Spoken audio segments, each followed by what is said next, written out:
नमस्कार साथियों, एक बार फिर से आप लोगों का स्वागत है हमारे यूट्यूब चैनल हेमंत पांडे पर।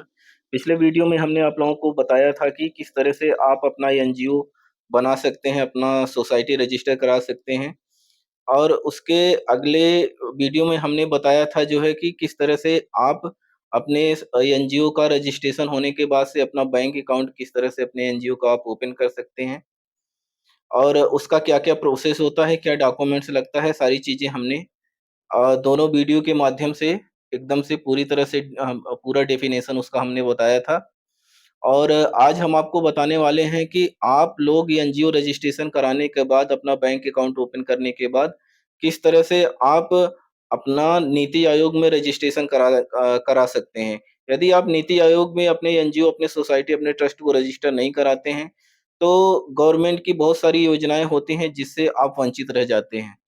तो इसके लिए आपको जो है नीति आयोग में रजिस्ट्रेशन कराना बहुत ही कंपल्सरी होता है और बहुत सारे लोग ऐसा बोलते हैं कि नीति आयोग में रजिस्ट्रेशन के लिए 3 साल पूरा होना ज़रूरी है। ऐसी कोई बात नहीं है साथियों। यदि आपका रजिस्ट्रेशन, आपका एनजीओ का रजिस्ट्रेशन हो जाता है, आपका बैंक अकाउंट आपके सोसाइटी र और ट्रस्ट और एनजीओ का बैंक अकाउंट ओपन हो जाता है, उसके तुरंत बाद चाहें तो आप अपने एनजीओ, अपने सोसाइटी, अपने ट्रस्ट को आप नीति आयोग से रजिस्ट्रेशन करा सकते हैं। उसके लिए जो प्रोसेस होता है जो है आपको, आप ऑनलाइन यहाँ से भी बैठे-बैठे कर सकते हैं। तो उसके लिए आपको एनजीओ दर्पण की एक वेबसाइट होती है, उस पे आपको जाना पड़ेगा।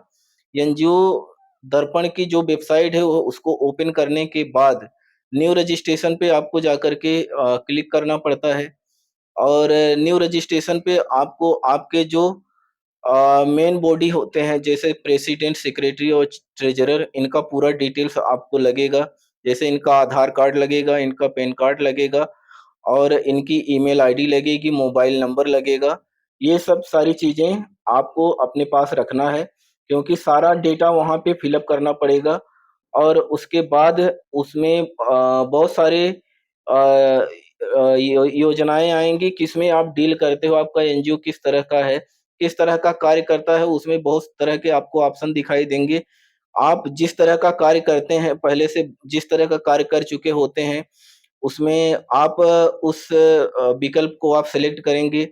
जैसे महिला बाल विकास के क्षेत्र में आप काम करना चाहते हैं, तो वहाँ पर वो विकल्प आप सेलेक्ट करेंगे और यदि आप फूड के लिए आप काम कर रहे हैं, तो वो विकल्प जो आप सेलेक्ट करेंगे। इस तरह से बहुत सारे विकल्प उसमें रहेंगे कि आपका एनजीओ किस तरह का, आपका सोसाइटी किस तरह का वर्क करता है। उसपे उन सारे विकल्पों को आपको सेलेक्ट करना है। सेलेक्ट करने के बाद जो है आपने अभी तक अपने एनजीओ में कितना आपने फंड लिया है और फंड लेने के बाद आपने उसका यूज़ कहाँ पे किस तरह से किया है, तो ये सब सारी चीज़ें वहाँ पे फ़िल अप करना पड़ेगा।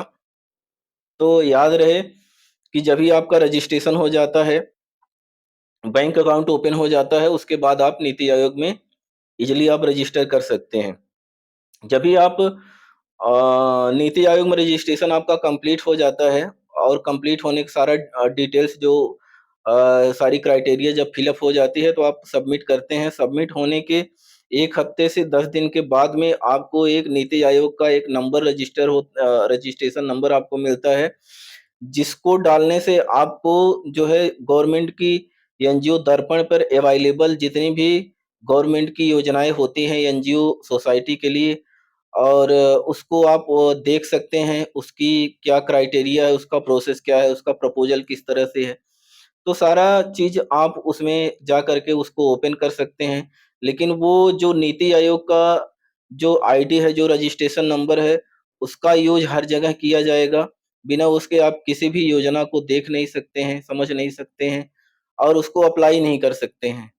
तो इसके लिए दोस्तों एनजीओ दर्पण में जाकर के आप आज ही अपने एनजीओ, सोसाइटी, अपने ट्रस्ट को रजिस्टर कराएँ और गवर्नमेंट से जुड़ी हुई तमाम योजनाओं का लाभ उठाएँ।